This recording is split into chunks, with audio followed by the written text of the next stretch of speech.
행복해야 한다고. 근데 그 원동력이 바로 감사에 있었다라고 이렇게 합니다. 여러분, 아파보지 않은 사람은 아파본 사람의 마음을 이해를 못해요. 아유, 얼마나 아파라고 이야기는 할 수 있겠지만 그 심정은 같은 입장에 되어보지 않고는 이해할 수가 없어요. 우리가 당연히 걷는 걸로 생각하지만 그 걷는 것조차도 우리는 너무 감사함이 없어요. 제가 무릎 수술하고 나서 1년 동안을 뛰지를 못했어요. 걷는 것도 그래도 감사하다고 했어요. 1년 딱 수술 끝나고 재활하고 나서 한번 해보자라고 괜찮을 것 같아서 그 야밤의 개창가에서 뛰었을 때 이건 세상에 진짜 다 내 거인 것 같았어요.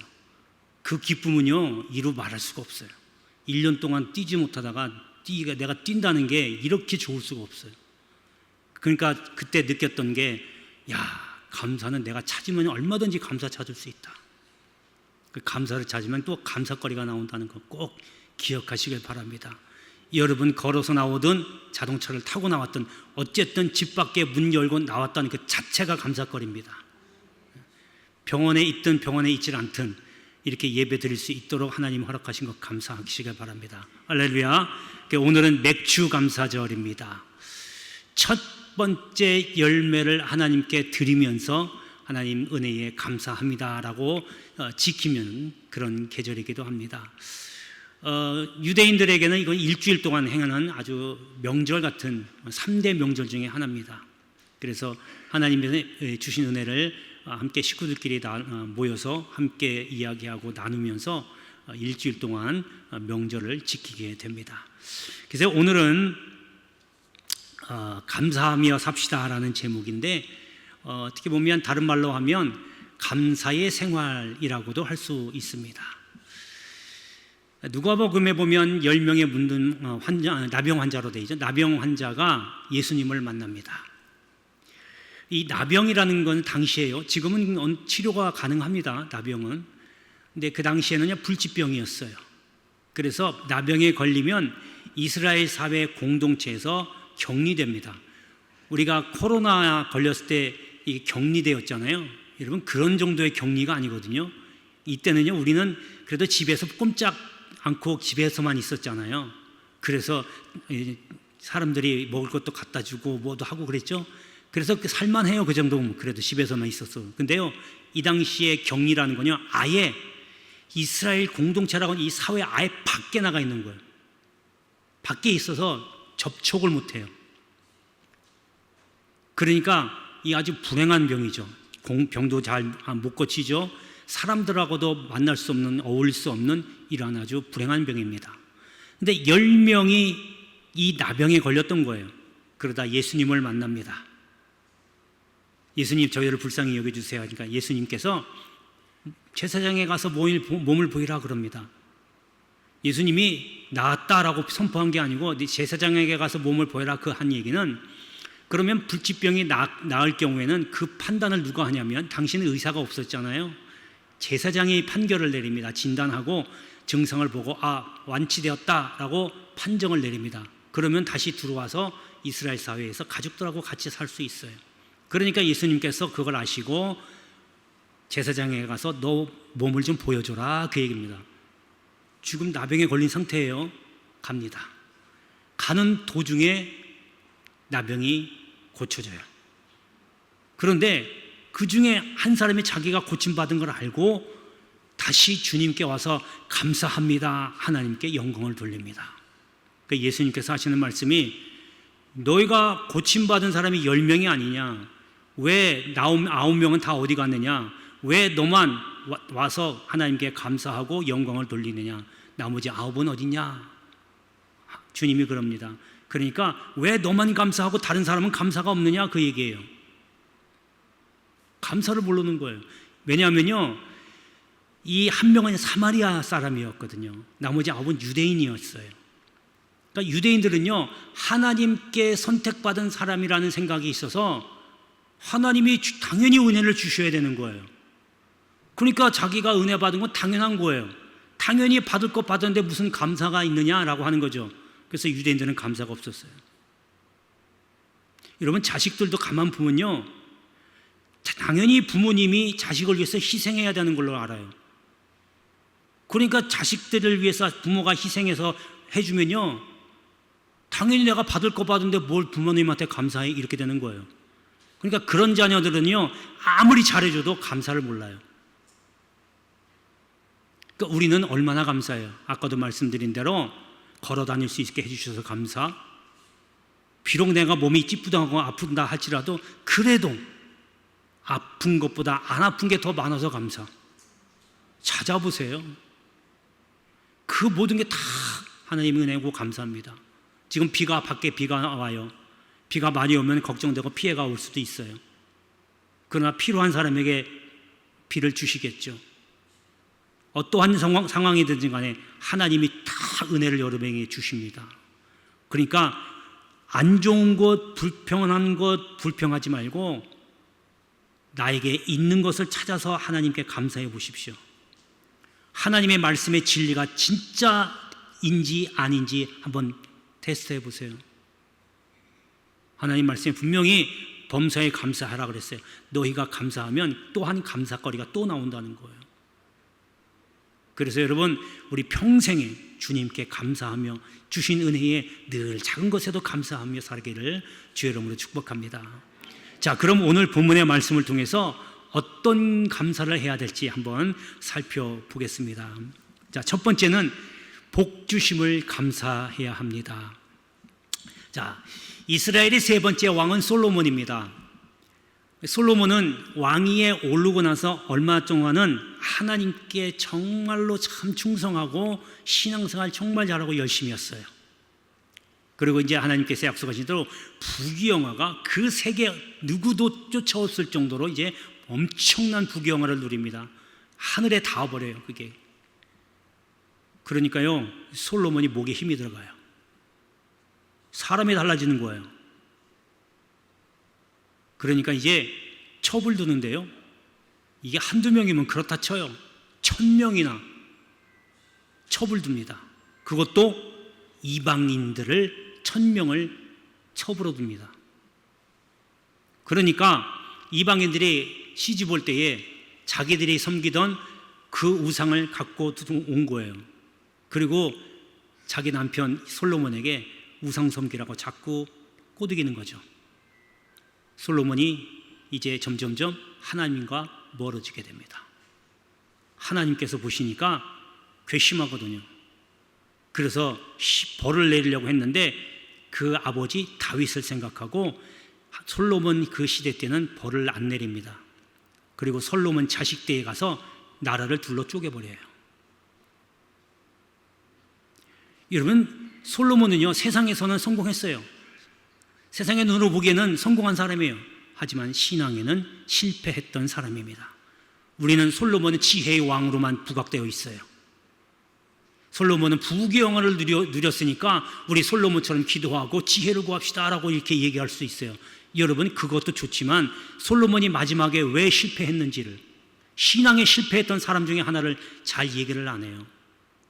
그래서 솔로몬은 말년에 신앙에 실패했던 사람입니다.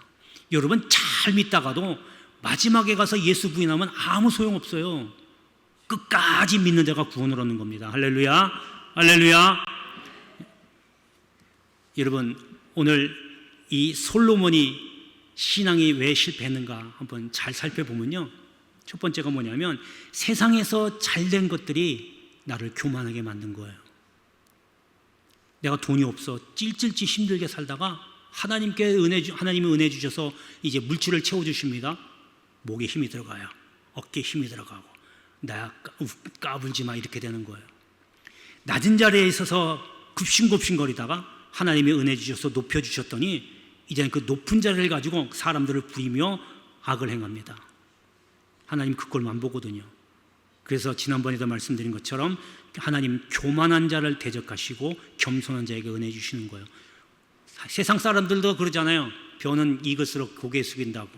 세상 사람들도 다 그러는데 하물며 예수 믿는 사람이 점점 하나님이 올려주실수록 더 낮아져야 되는데 그걸 못해요. 그리고요, 솔로몬을 보니까 욕심에는 끝이 없다는 것을 알 수 있어요. 여러분, 이거 갖고 싶다, 가졌어요. 여러분, 차 없는 사람에게 가장 정말 중요한 갖고 싶은 게 차겠죠. 자동차겠죠. 야, 이 뚜벅이 생활할 때 너무 힘들어. 그냥 마티즈 한 대라도, 모닝 한 대라도 있으면 얼마나 좋을까 생겼어요. 아유, 이거 타다 가니까 너무 불편해. 좀 그랜저 정도 있으면 참 좋겠다 생겼어요. 그럼 그 다음에 뭘 요구해요? 야, 나도 남들처럼 람보르기니, 페라리 이런 거 한번 끌어봤으면 좋겠다.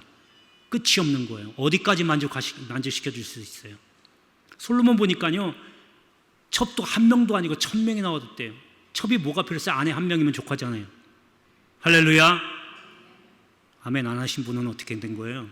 한 명이면 족가요. 아내 한 분이면 족하단 말이에요. 근데 지금 1000명이 나와줬어요. 욕심이 끝이 없는 거예요. 그러니까 여러분, 내가 이거 하고 싶어도 하나님이 주시면 감사, 안 주시면 있는 것에 감사. 할렐루야. 이런 감사가 있어야 돼요. 그 다음에 중요한 건데요, 여러분, 하나님을 멀리하면요, 하나님 반드시 대적을 붙여주십니다.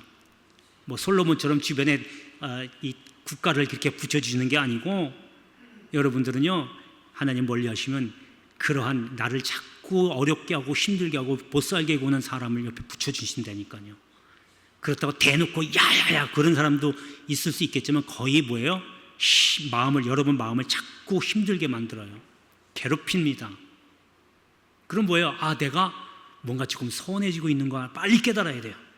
그래서 하나님께 자꾸 다시 돌아오려고 말씀도 가까이 하고 예배도 가까이 드리고 자주 잘 드리고 교회 생활도 열심히 하고 이렇게 모습을 보여야 되는데, 오히려 싫다고 점점 더 멀어지면 이제 그때부터는 걷잡을 수 없게 되는 거예요. 하나님이 사인을 보내는 거예요. 속히 돌아와라, 하나님께서. 할렐루야. 여러분, 감사하며 사시길 바랍니다. 자, 이제 본문으로 돌아가 보겠습니다. 23절입니다. 그 마지막 부분에 보면 너희에게 적당하게 주시리니 이른 비와 늦은 비가 예전과 같을 것이라, 이렇게 하고 있습니다. 지금 하나님께서 은혜 주셔서 풍년을 이루게 해주십니다. 태평성대를 이루게 해주시고 풍년을 이루게 해주셨는데 감사를 몰라요. 감사를 안 해요. 하나님이 그걸 못 봅니다. 하나님 분명히 말씀하셨잖아요. 너희 매년 1년에 3번 나를 만나라. 그 가운데 맥주절에 만나서 감사하는 거야. 하나님께 뭐예요? 그 명절을 지키라는 얘기는 항상 하나님을 잊지 말고 감사하며 살라, 그 얘기고요. 그런데 하나님이 은혜 주셔서 풍년을 주셨는데 감사가 없어요. 하나님이 그걸 안 보거든요. 다시 흉년을 만들어 버립니다. 그러니까 너무 고달픈 거예요. 그래도 감사한 것은 야, 이거 하나님이 해주신 것이구나 라고 그때 깨닫고, 하나님 잘못했습니다, 용서해 주세요. 다시 그랬더니 하나님이 약속하시는 거. 오늘 그 본문의 말씀이 그 내용이에요. 이른 비와 늦은 비. 이스라엘은 2번 추수합니다. 이른 비는 바로 봄에 주시는 비, 늦은 비는 가을에 주시는 비예요. 여러분, 추수할 때에 얼마나 적당한 비를, 많이도 않고 아예 없는 것도 아니고 필요한 만큼만 하나님이 비를 내려주시면 얼마나 곡식들이 잘 자라요. 그래서 이른 비와 늦은 비를 주신다, 그겁니다. 그래서 다시금 풍년을 풍요롭게 하나님이 해주신다는 겁니다. 여러분, 감사하십시오. 감사하시면 여러분의 삶이 풍요로워질 줄로 믿습니다. 자, 이제 두 번째 감사할 것은 은사를 감사해야 합니다. 여러분, 일꾼 세워주신 걸 감사하셔야 돼요. 그냥 뭐 우리 교인들이 뽑아주셨으니까, 투표해서 표 많이 받았으니까 일꾼 됐지, 여러분 그렇게 생각하면 여러분 회개 많이 하셔야 돼요. 하나님이 사람들의 마음으로 움직여서 여러분의 일꾼을 세워주신 거예요. 일꾼을 세워주셨다, 그 얘기는요, 여러분 성령으로 충만해지게 했다, 그거예요. 은사 주셨다는 거예요. 하나님의 선물 주셨다는 겁니다. 여러분, 내 입장에서 보면요, 나는 그러면 하나님께로부터 일꾼으로 뽑힘받은 거예요. 얼마나 큰 영광이에요. 여러분, 인력시장에 나가보면요, 사람들이 이제 일하려고 줄을 쫙 서요. 등록하고. 그러면 차들이 와서 다 데리고 가서 이제 현장으로 가거든요. 근데 이제 저도 한번 간 적이 있어요. 그래서 등록을 했어요. 또 앞에 등록한 사람도 있고 저보다 뒤에 등록한 사람도 있는데, 내 뒤에 등록한 사람들이 먼저 나가는 거예요. 그래서 내가 물어봤어요. 왜 저 사람부터 불러요? 나보다 늦게 왔는데. 그랬더니 나하고 이렇게 위에 쳐다보고, 당신 기술이 뭐가 있어? 그러더라고요. 나 없는데요. 그랬더니 저 사람들 미장하는 사람들이야. 타일 기술자야, 용접하는 사람이야. 기술자들을 먼저 불러가 버리더라고요. 그러냐고. 그래서 또 그냥 때가 될 때까지 기다렸어요. 날이 밝아버렸어요. 차가 안 와요. 이제 끝났습니다. 내일 오세요. 그래. 결국 뭐야? 못 갔어요. 여러분, 그러니까 사람 뽑는 것도요, 기술이 있어야 뽑히는 거예요. 근데 요즘에는요, 기술도 중요하지만 인품이 더 중요해요. 그래서 그 인품이 있어야 일꾼으로서 상대방에게 덕을 끼치고 유익을 줄 수 있다는 겁니다. 그래서 이런 일꾼이 되어야 정말 자랑스러운 일꾼이죠. 그냥 일꾼 세워놨더니 싸움질하고 다니면서 흉보고 다니면 이게 무슨 일꾼이 덕스럽겠어요. 여러분, 장로, 집사, 권사 그냥 된 게 아닙니다. 하나님이 일꾼 세우신 겁니다. 그러니까 우리 찬양대도요, 정말 하나님께 감사하셔야 돼요. 감사하시기 바랍니다. 왜 대답을 안 하세요, 성가대? 예. 여러분, 시립 합창단 가서 노래하고 하는 것도 영광스럽지만 그보다도 하나님의 부르시는 이 성가대 찬양대원으로 된 게 또 이거 참 감사해야 할 일이에요. 왜냐하면 찬양 부를 때에 믿음으로 하나님께 올려드리는 거잖아요. 훌륭한 일꾼들이에요. 여기 기도하실 때에도 이렇게 꼭 찬양대를 위해서 기도해 주시기 바라고요. 대표 기도할 때도 제가 보니까 가끔씩 빠뜨려 먹더라고요. 찬양대 놓고도 기도하셔요. 헌신 예배 할 때도 마찬가지고 오전 예배 도 마찬가지고 그렇게 하셔야 돼요. 여러분, 이렇게 하나님께서 은사 주신 것 감사해야 할 일인 줄 믿습니다. 자, 이제 본문을 보겠습니다. 28절에 보면요, 그 후에 내가 내 영을 만민에게 부어주리니 너희 자녀들이 장래일을 말할 것이며, 여기 장래일을 말한다고 했어요. 여러분, 이게 무슨 얘기냐면요, 성령이 임하고 성령이 충만해지니까 일을 하기 시작하는데 이게 뭐 미래 일을 점친다는 그런 개념이 아니에요. 하나님의 말씀을 예언, 맡아서 전한다는 것, 대언이라는 말이에요. 여러분, 그러니까 우리 지금 구역 예배 드리고 있잖아요.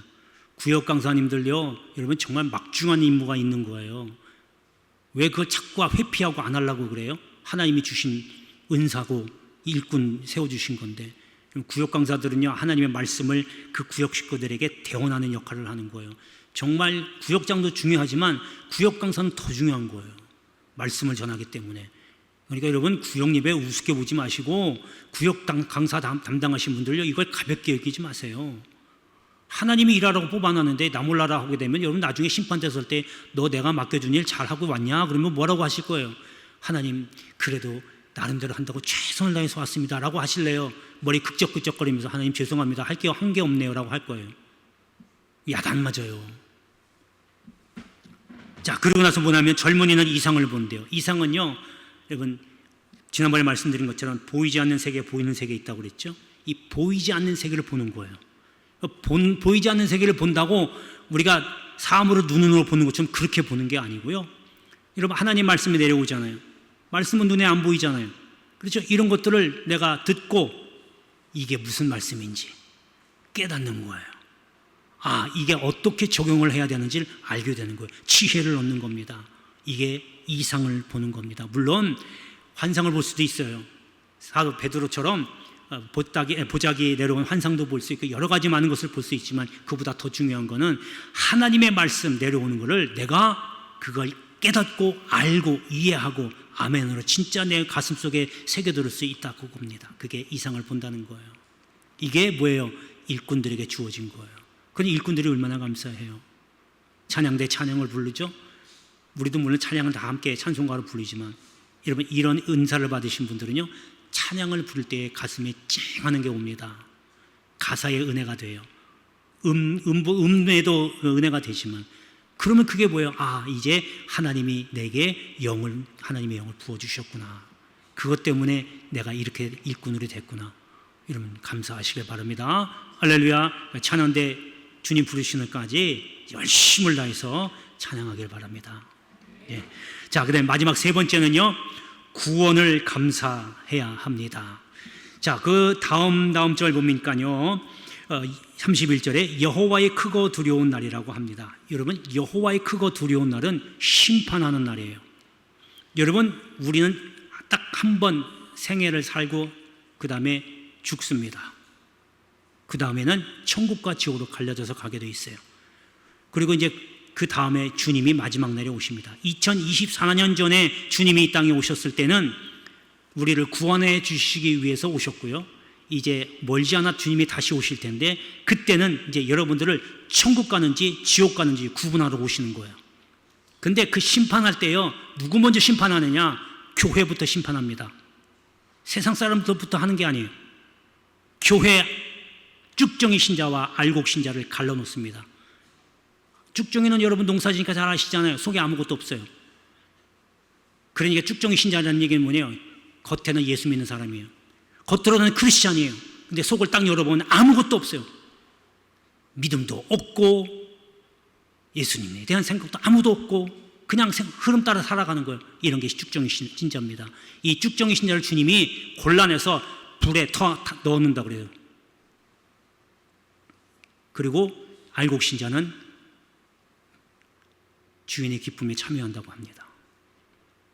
그때에 교회 신자들을 먼저 심판하고 그 다음에 세상 사람들을 이제 심판하게 되는 겁니다.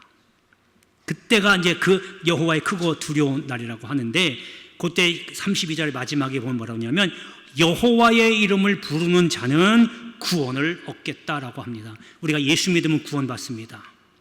그런데 예수 믿고 예수님만 부른다고 다 구원받는 게 아니고 아까 말씀드린 대로 예수 믿으면 신자가 되고 성도가 되지만 쭉정이 신자와 알곡 신자가 그때부터 갈라지는 거예요.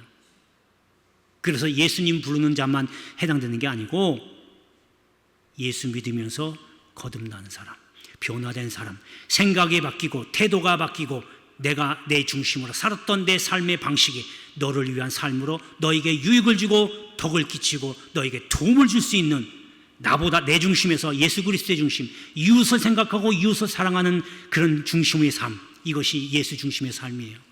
그런 사람이 구원을 얻는다는 거예요.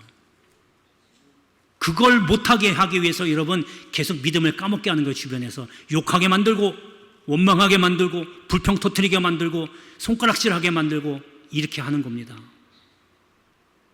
예수를 믿어도 제대로 믿어야죠. 그런 사람만이 나중에 하나님께서